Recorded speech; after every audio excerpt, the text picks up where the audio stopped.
नमस्कार साथियों, स्वागत है आपका एके कैंपस के YouTube चैनल पे। मैं नवीन हाजिर हूँ एक नए वीडियो के साथ। दोस्तों, अभी हमारा राजस्थान का इतिहास वीडियो सीरीज चल रहा है जिसमें हम मेवाड़ का इतिहास अपने दिल में उतार रहे हैं।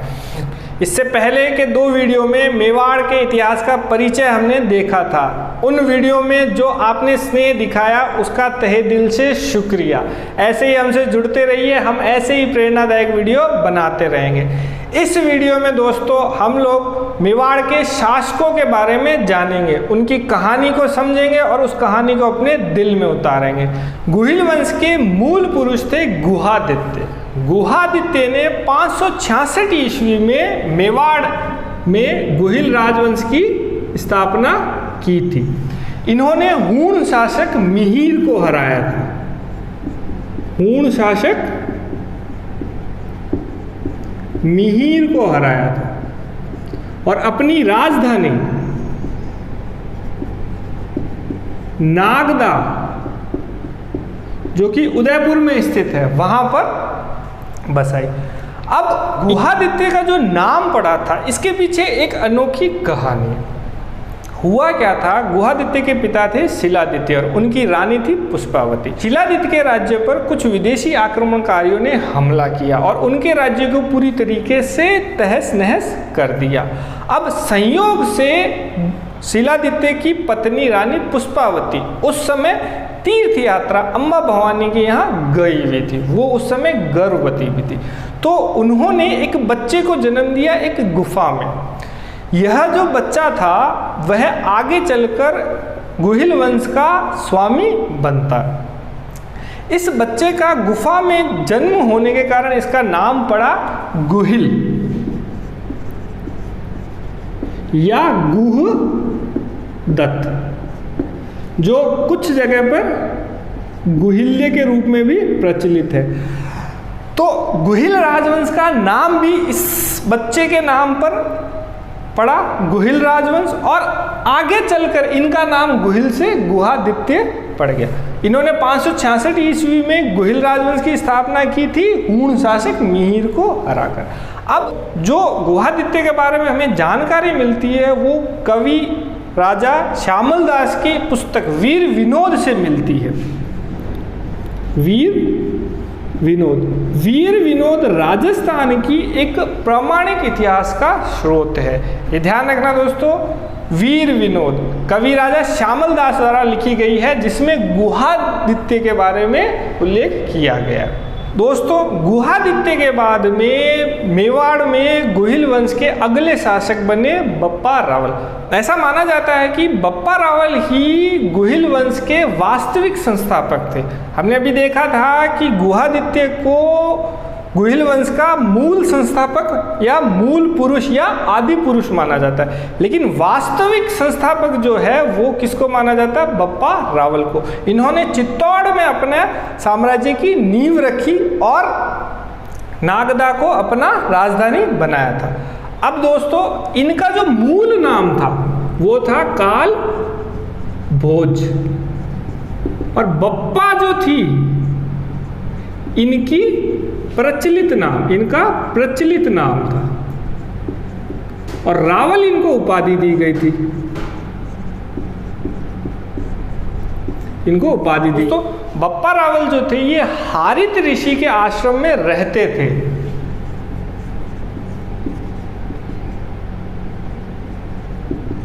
और हारित ऋषि की सेवा करते थे।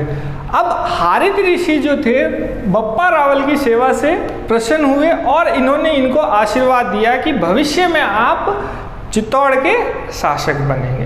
तो बप्पा ने हारित ऋषि का आशीर्वाद लिया और चले गए चित्तौड़। चित्तौड़ में उस समय शासक था मान मौर्य। मान मौर्य के दरबार में जाकर बप्पा मान मौर्य की सेवा करने लगे। उस समय क्या हुआ, कुछ मलेच्छ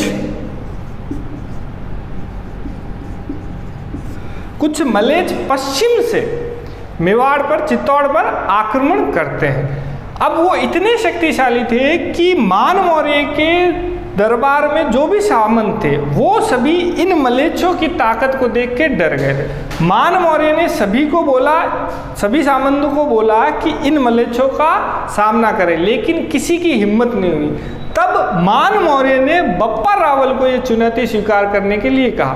बप्पा ने बड़ी खुशी के साथ इस चुनौती को स्वीकार किया और मलेच्छों से लड़ने लगे। बप्पा ने अपने शौर्य पराक्रम से मलेच्छों को चित्तौड़ से खदेड़ दिया। मलेच्छ डर के मारे सिंध की ओर भाग निकले। बप्पा ने भी उनका पीछा किया। पीछा करते करते बप्पा पहुंच गए गजनी। गजनी में उस समय शासक था सलीम। बप्पा ने सलीम से युद्ध किया और सलीम को हराकर वहां अपने भांजे को गजनी की गद्दी पे बिठाया और खुद ने सलीम की पुत्री से विवाह किया और चित्तौड़ लौट आए। दोस्तों, आपने नाम सुना होगा रावलपिंडी का, तो आपने रावलपिंडी का नाम सुना होगा। प्राचीन काल में यह रावलपिंडी जो शहर था, यह बप्पा रावल का एक सैन्य शिविर था। इस नाम का शहर आज भी है, जो पाकिस्तान में। अब दोस्तों, बप्पा ने सलीम को हराने के बाद गजनी से वापस आए चित्तौड़। चित्तौड़ में आके बप्पा ने मान मौर्य से युद्ध किया और मान मौर्य को हरा दिया और चित्तौड़ पे अपना अधिकार कायम कर लिया। अब बप्पा जो थे, यह एकलिंग जी को अपना आराध्य देव मानते थे। तो बप्पा ने एकलिंग जी का एक मंदिर बनवाया कैलाशपुरी में। कैलाशपुरी उदयपुर के पास एक जगह है। और एकलिंग जी को मेवाड़ का शासक घोषित किया और खुद को कहा कि वो इनके दीवान हैं। तो दोस्तों, ये परंपरा जो थी, यह बप्पा रावल से आज तक मेवाड़ के अंदर जारी है। एकलिंग जी को वो शासक मानते हैं और जो रावल है या जो राणा है वो उनके दीवान है। दोस्तों, बप्पा रावल का जो समाधि स्थल है वो इस कैलाशपुरी के पास ही एक बप्पा रावल नाम के स्थान पर ही है। साथियों, बप्पा रावल के बाद में मेवाड़ का अगला शासक हुए अल्हट। अल्हट जो थे, यह 10वीं शताब्दी में मेवाड़ की गद्दी पर बैठते हैं। 10वीं शताब्दी में। अब इनके समय में आहड़ जो था एक समृद्ध शहर था और एक बहुत बड़े व्यापारिक केंद्र के रूप में स्थित था। तो अल्हट ने आहड़ को अपनी राजधानी के रूप में स्थापित कर दिया। हमने पहले देखा था दोस्तों, गुहादित्य के समय नागदा राजधानी थी, बप्पा रावल के समय भी नागदा राजधानी थी। अब जो है आहड़ गुहिल वंश की दूसरी राजधानी बनती है, आहड़, जो एक समृद्ध नगर था। अब जब कोई शहर व्यापारिक केंद्र होता है तो इससे राजस्व जो होता है उसमें बहुत बढ़ोतरी होती है। व्यापार होता है, व्यापार होने से क्या होता है, राजा को टैक्स मिलता है। अब टैक्स मिलता है तो राजा की क्या होती है, आमदनी होती है। जब आमदनी होती है किसी के पास तो वो क्या करता है, अपने लिए सुख सुविधाओं को बढ़ाता है, अपने लिए नौकर चाकर को बढ़ाता है। तो ऐसा माना जाता है कि अल्हट ने मेवाड़ में नौकरशाही की शुरुआत की, नौकरशाही व्यवस्था की शुरुआत की। तो ये दोस्तों ध्यान रखना है, अल्हट ने मेवाड़ में नौकरशाही व्यवस्था की शुरुआत की थी। दोस्तों, अल्हट ने एक हूण राजकुमारी हरिया देवी से विवाह किया था, हरिया देवी से। और दोस्तों, अल्हट जो था ये क्या है कि शरीर से थोड़ा मोटा ताजा रहा होगा, इसलिए इसका अन्य नाम जो है आलू रावल भी है। दोस्तों, ऐसा सवाल जो है पूछ लिया जाता है कि आलू रावल से कौन प्रचलित है। तो आलू रावल किसको बोला जाता था, अल्हट को। ख्यातों के अंदर अल्हट को आलू रावल से ही पुकारा जाता है। दोस्तों, अल्हट के बाद उनके वंशजों में आए विक्रम सिंह। विक्रम सिंह के पुत्र थे कर्ण सिंह। कर्ण सिंह के भी दो बेटे थे, शेम सिंह और राहब। अब इन्होंने क्या है, 12वीं शताब्दी में गुहिल वंश के अंदर दो शाखाएं बनाई।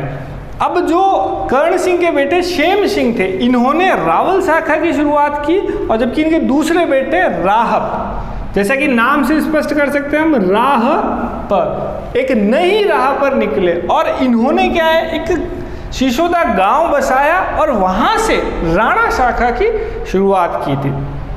अब जो मेवाड़ की राजगद्दी पे शासन चलेगा रावल शाखा का, क्योंकि अगले जो शासक बनेंगे वो बनेंगे शेम सिंह, जबकि राहब जो होंगे यह एक सिसोदा गांव में जाके एक जागीरदार के रूप में अपना जीवन बिताएंगे।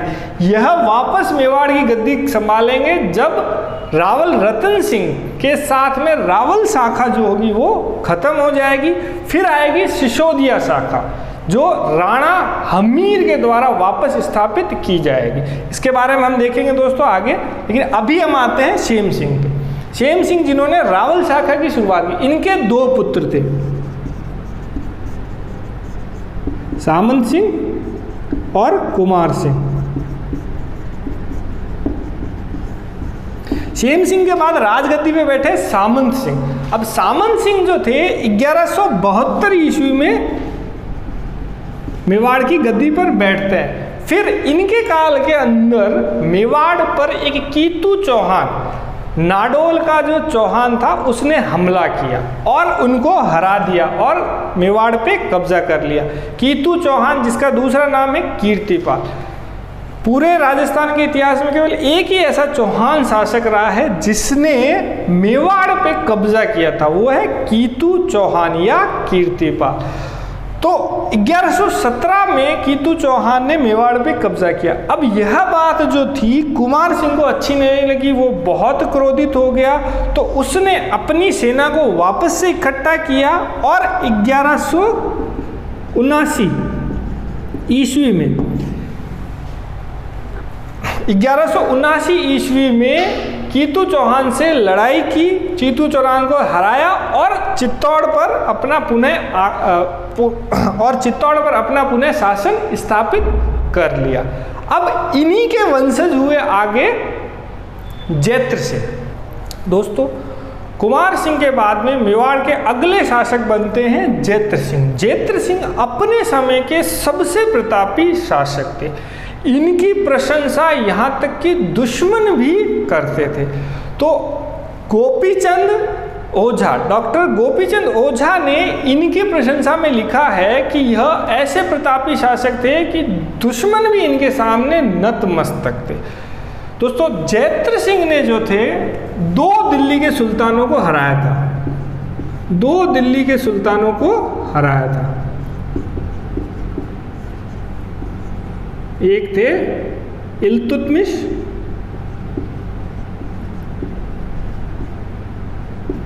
और दूसरे थे नसीरुद्दीन।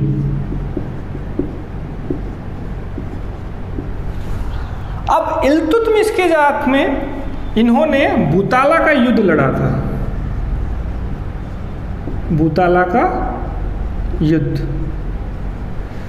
इल्तुतमिश को बुताला के युद्ध में बुरी तरीके से हराया। इल्तुतमिश इतना आहत हुआ कि जाते समय उसने मेवाड़ की राजधानी नागदा को पूरी तरीके से तहस नहस कर दिया। इस कारण जैत्र सिंह ने मेवाड़ की नई राजधानी स्थापित की, चित्तौड़। तो दोस्तों, यह मेवाड़ की तीसरी राजधानी। हमने पहले देखी थी नागदा, नागदा के बाद हमने देखी आहड़, आहड़ के बाद में तीसरी राजधानी बनी चित्तौड़। अब जब जैत्र सिंह के शासनकाल का अंतिम समय आया तो उस समय नसीरुद्दीन, जो दिल्ली का गुलाम वंश का शासक था, दिल्ली का गुलाम वंश का सुल्तान था, उसने मेवाड़ पर फिर आक्रमण किया, लेकिन यह भी बुरी तरीके से हार के वापस चला गया। दोस्तों, जैत्र सिंह के बारे में जो हमें जानकारी मिलती है वो मिलती है हमीर